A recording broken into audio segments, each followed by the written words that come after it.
Honourable, ये हिंदू जिस मुद्दे को कोर्ट में लेकर आए हैं, उस मुद्दे को तो खुद कुछ हिंदू मनगढ़ंत, अस्तित्वहीन और काल्पनिक मानते हैं। Objection honourable. कुछ हिंदू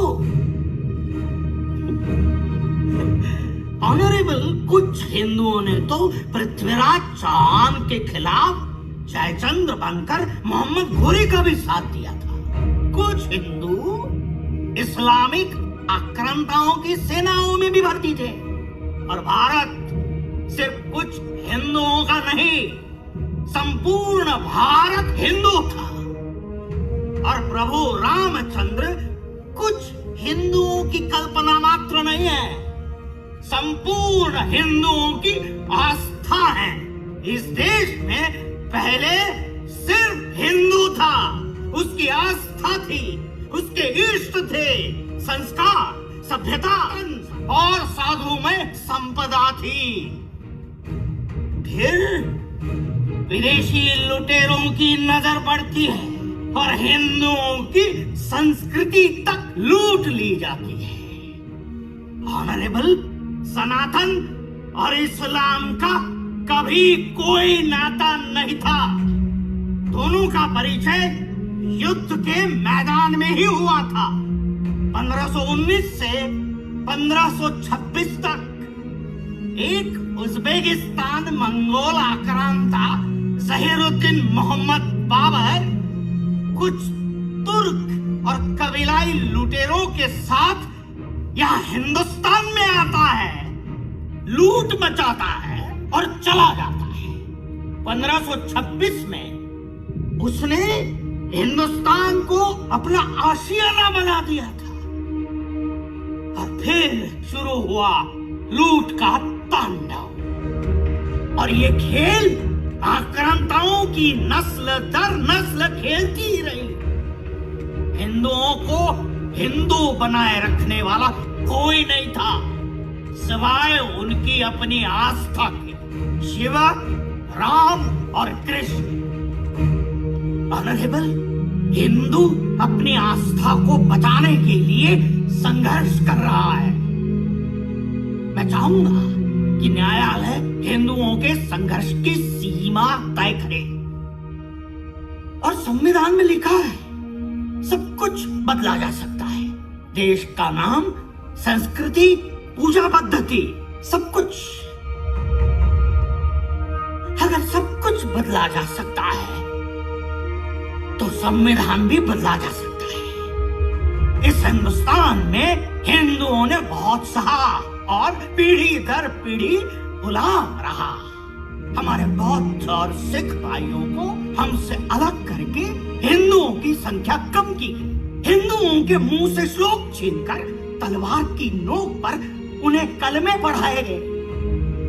कहा जाता है हिंदू सहनशील है, संवेदनशील है। हिंदू सहनशील था, है।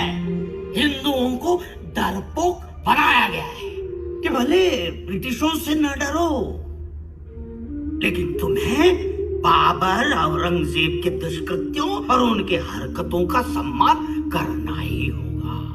ये डर आत्मग्लानि का कारण न बने, इसलिए इसको सहनशीलता का मुलम्मा पहनाया गया था। और देश के कर्णधार बेखौफ ऐलान करते हैं कि देश के संसाधनों पर पहले मुसलमानों का हक है। इस लेवल का तुष्टीकरण। ऑनरेबल, भारत देश के दो टुकड़े किए गए, एक हिंदुस्तान और पाकिस्तान। लेकिन जो भारत हम सबके हिस्से में आया, वो भारत हमारा है या नहीं? ऑनरेबल, न्याय के इस मंदिर से हिंदू अपने अधिकारों के संरक्षण के लिए उम्मीद लिए खड़ा है। आशा है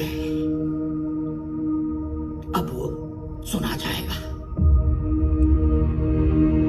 That's all, Honorable. The hearing ends today. The court will give its verdict on 9th November.